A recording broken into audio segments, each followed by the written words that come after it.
right, you ready? Yep. All right, we're going. So, welcome back. Two guys in the outdoors up here in Maine at the in bear camp. Okay, y'all know Mike, right? Mike's been on a few shows, but we're joined here by a couple other Virginians. So we got Jeff and Kevin. So, and I'll just throw a plug out here for all my two listeners. Wild Game Guide Service is where we're at up here in Maine, in Cherryfield, Maine. So, and we're just going to talk about this week's hunt so far. We got one more hunt for Mike and I, and we got two more for these guys. And but we're having a blast. So, gentlemen, how's the week been going for you? Well, I think the hunt is always a great hunt. I thoroughly enjoy coming up here. I've been coming up here 15 years now, and Chris Dorr and his family are very accommodating for everything that we do.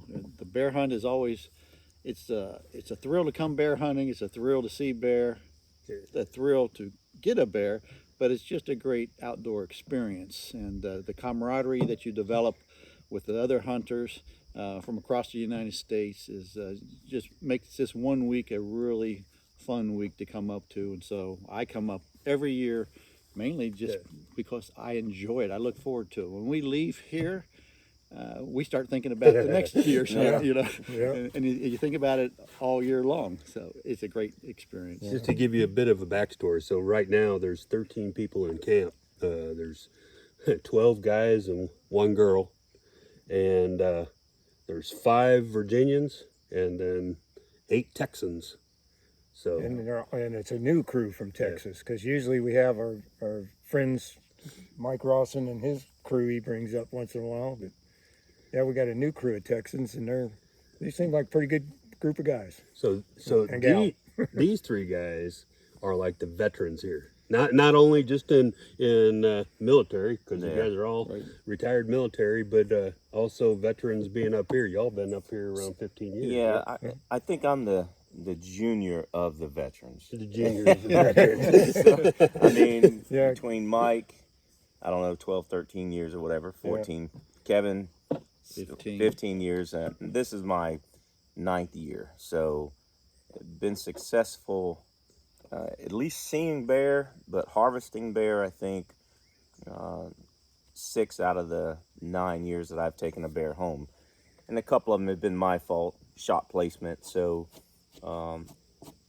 some people think it's an easy hunt, being that they're baited, but that's far from the truth. Exactly.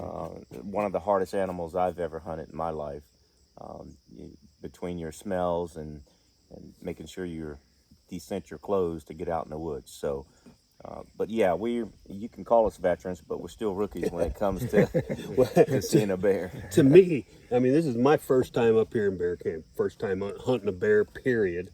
And I had that stigma in my head that hunting over bait, it's going to be pretty easy. I'll plug one the first night, and then we'll be heading home about Tuesday. All right. And well, I'll tell you with my hunts.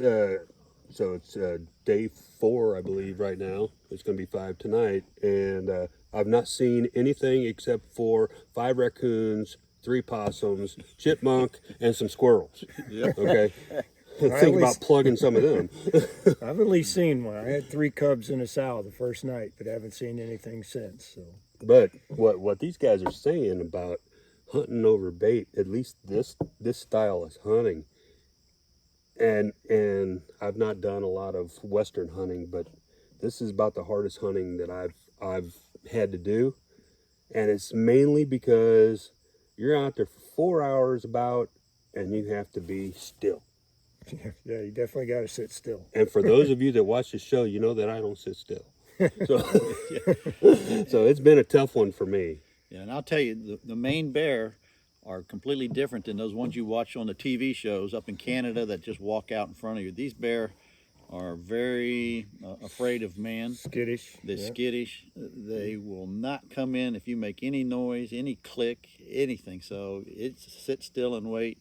I've been very fortunate over the years to kill bear virtually every year, but except this year, by the way. I have yet to see one. it's I'm with been Bob. We're in the no see 'em category. But it's been tough hunting this year too because of weather. It's been in the high 80s, which is unusual because usually we're in sweatshirts and jeans and that, and you see we're in shorts and t-shirts. It's been pretty warm the last couple of nights. Yeah, everything's all greened up, and Chris, the owner here, said about this time in September the grass has turned brown and are dying off, and the leaves are already starting to turn or drop, and now everything, it looks like a nice summer day. Yeah, is what it is. So it's totally different than normal. I think the running joke right now is the Texans brought their heat with them here to Maine. So we've had 90-degree heat. I mean, not the hundreds, but 90-degree, which is record-breaking heat here in Maine this whole week. And I think today projected temperature was what, 83, I think. Yeah, Our so first it's day cooled out, off. Yeah, Chris said it was 98 when we were getting out of the vehicles. I've been up here all these years, and 80 is the high. So the weather's been a factor, I believe. Though we've had how many bear killed? Four, and it's a mixture of archers and gun. Well, we had one rifle guy, and the rest of them have been archers. So archery's winning. So this is the first time we've had this many bow hunters in camp too. 9 bow hunters. The most we've had before was 6 a few years back, and having 9 in camp's unusual. Chris just shakes his head every time he gets a bow hunter up here. Why is that, Mike? Just explain why. Well, usually with a bow hunter, there's a little tracking involved in it because they're tough animals, and they're hard to kill. I mean, even with, as Kevin and Jeff will attest to, even with the 45-70 or shotgun. I mean, unless you were used to with the buckshot, I mean, they would drop at the bucket, but then they did away with the buckshot. But with the bow, it's a little more challenging. I always kid everybody and tell them I'm on the Try It Like It program. I get about every other year because it's just so much more, because there's more movement involved with the bow and all that kind of stuff. So you gotta wait till their head goes behind a bucket or whatever to come to full draw. And I think the first bear that was killed this week, he completely eviscerated him. The guts were hanging out, and he still ran. I think he ran for at least 100 yards after that. The one last night, good shot with a 308, and it ran for another close to 400 yards. Yeah, from that choke. Yeah, and it was a good shot. Yeah. So yeah, these animals are hard to kill. They're hard to kill. They are. About the only way they're going to drop at a bucket anymore is if you do a headshot, and that's you're talking about a target about the size of an orange to hit the brain. And so you got to be real confident. And the normal shot is kind of middle of the bear and then move it forward just a little bit. But do not shoot a shoulder because that won't do anything. You just have an irritated bear on your hands. So. And then we're hunting from an elevated stand, so you got that angle going in there too. So it's not just straight across. You're doing a downward shot. So. So those stands, I mean, I know we haven't talked much about them, but they're 16-foot, 1-seat platform. And big guys like some of us have a lot of trouble staying still on this one little platform. Between that and sitting still and fighting the mosquitoes.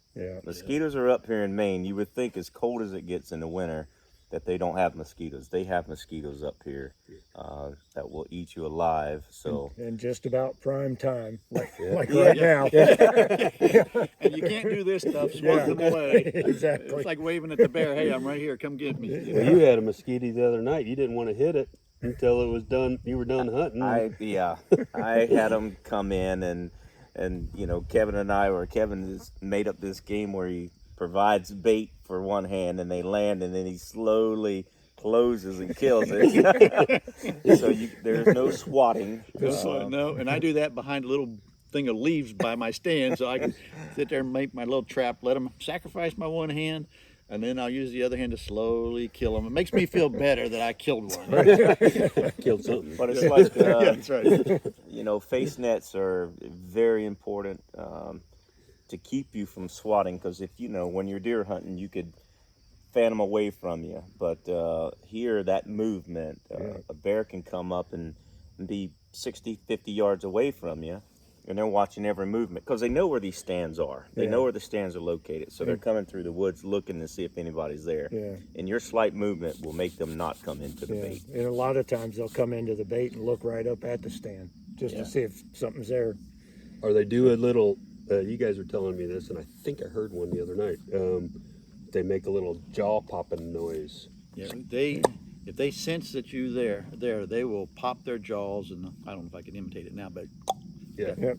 Kind of like a And you'll turkey hear cluck. that. That's what I thought. and the other thing they'll do, and they're trying to figure out where you are, and then the other thing is they'll raise up and stomp their paws on the ground. You'll hear this thud, thud, and they're trying to get you to move so they can locate you, and they'll do circles around you, popping and thudding. And so that's usually a bigger bear, by the way. Yeah. And so, and bottom line, the bigger bear, they're smarter. They didn't get big by being dumb. Yeah. And so if you hear them popping and thudding, they're probably a bigger bear. Yeah, the ones that they've shot so far this year, I think they're probably all yearlings, right? They may have a couple years on them, but Yeah, they're a not. couple. They're not a bigger bear. And that's the other thing. You don't find a lot of big bear in Maine. Of course, they hibernate. Down in South Virginia, you have 600-pound bears, but here, probably 150 pounds, 200. If it's a little bit If you're bigger. lucky. Biggest one I've seen come out of the camps are 405 pounds, I think. Yeah. Something Yeah, on that your range. nephew. Yeah. At 350. Couple of Oh, that was years, only yeah. 350. But 350 is a big Only bear. Only 350. 350. Yeah, only 350. But when you see a bear in the woods, the hair stands on end, so that bear looks much bigger even than when you shoot. You may shoot a bear you think it's a 300-pounder, and you text it into the guide. He gets down there, and you go get up to the bear, and all of a sudden, like, Ground shrinkage. that thing's like 100 pounds, you know? I've been hearing about this ground shrinkage every day. Yeah. And they're smaller when you get down there. But the thrill's the same. I mean, to the point, if you had a 300-pound bear, yeah, obviously that's a bigger thrill, but it's still a thrill. Even the smaller bears, the 150-pound bears, are still a lot of fun to take. So Kevin, so you taught me how to try to be still and quiet. Yes. So show them how you say to look around, you know, and so watch this, okay, and how he does this. So number one, when I sit at my stand with these bears at this location, at least, I basically have my weapon resting on my legs in a position. So all I have to do is raise it slowly to shoot. But as you're watching, sometimes the bears will come in left or right of you, and so if you're looking straight, you just barely, very slowly turn your head, so it's just really not discernible if you're something on the ground, and just like that, and go back to the front, and then I'll look slowly to the right, come back, but you don't do this. Look like that. Yeah. Look like that. That's the way I looked on Monday. Every time I heard a noise. Yeah. And you can't be up there eating potato chips and chocolate chip cookies like I normally do if I'm deer hunting. But no, these. And I don't get to take my jet boil and make coffee up there like you guys heard before. So we had a lady in camp a couple of years back. I want to say 3 years ago, that was taking selfies in the tree. Yeah. She was, you know, top to bottom. She had on the matching outfits, the spandex, believe it or not, in camouflage, but was taking selfies in the tree on her phone.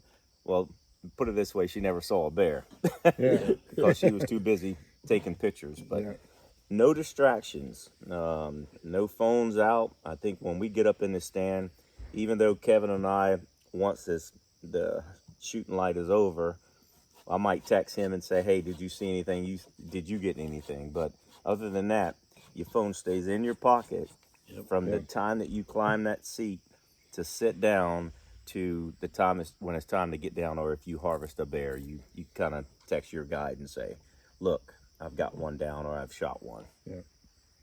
It's taken me 3 days to get to almost that point. The first 2 days, I'm probably the reason why I haven't seen any bears, but yeah, it's tough. You got to be patient. That's the name of the game. So if you're one of those guys that's got to be up and down the tree stand, you know, and you run and gun and you're wanting to be everywhere and you get tired of it, you may not want to come up here for a 4-hour sit. Yeah. And that's a set on Right. hard stuff. Sit still. Yeah. That's the problem. That's the key. Hell, my pad is starting to get Thinner. Yeah. I brought a thick pad, and day 1 and 2, man, it was great. Last night, it had collapsed, and it's like, man, my butt hurts. You're compressing that foam. You know? So, Oh, there's a lot of weight here. I have to admit, after 3 or 4 days, my tail end gets a little bit sore because now I'm starting to have, instead of meat on cushion contact, I got bone on cushion contact. I think but it's a These stands, it's a metal surface. It's not like some of our fancy Cadillac type ladder stands. Mesh and all that. Yeah, this one's just, they're hard steel. So Yeah. so anyway, so I think we'll cut it there. But Kevin, what would be a piece of advice that you would tell a beginner?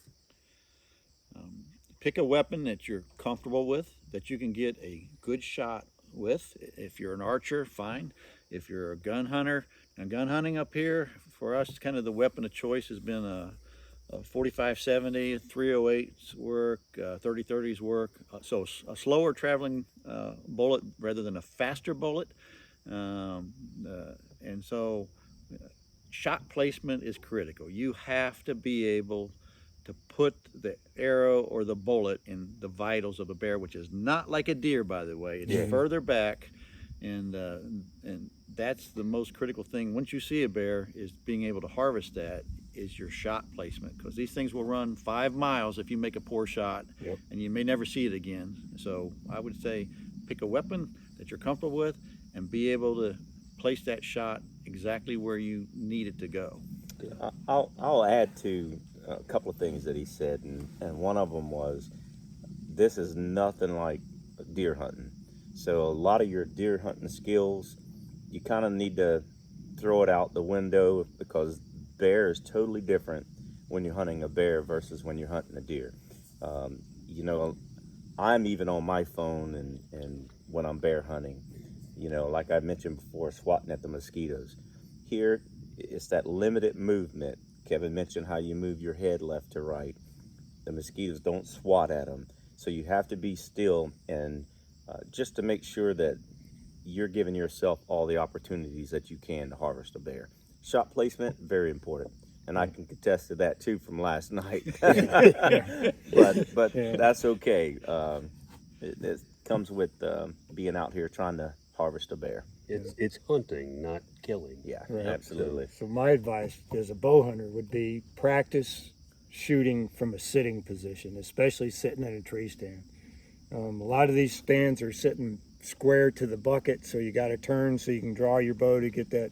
You know, it's all about geometry when you're shooting a bow. So to get that good tee and all that kind of stuff, you got to be able to turn that. You can't do that when you're facing straight on trying to draw back. So you kind of got to get in an awkward position in the stand sometimes to be able to get that good shot on a bear. So, and I will say most of the shots, well, the stands I've sat this time, the closest has been 14 yards and the furthest has only been 20. So 20, 25 yards pretty much is the average, you know, for our stand sites here. So you're up close and personal when these bear come in, and you got like just to emphasize what everybody's saying, you got to sit still, and that's the key.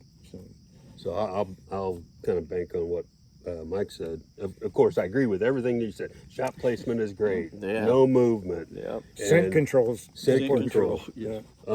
But like Mike was saying, practice sitting in a seated position. But while you're practicing sitting in a seated position, practice being still. Yeah. Okay. For some, I thought, oh, being still is not going to be that big a deal. I just get up there and I just sit there and everything will be good.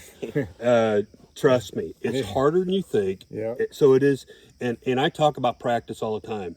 You know, anytime you're trying something new, you need to practice, and that's what we're trying to tell you guys. You need to practice things. So practice just sitting there. You know, get in that seated position like you're going to shoot your bow and just sit there. Practice looking around. Yeah. You know, practice all that stuff. So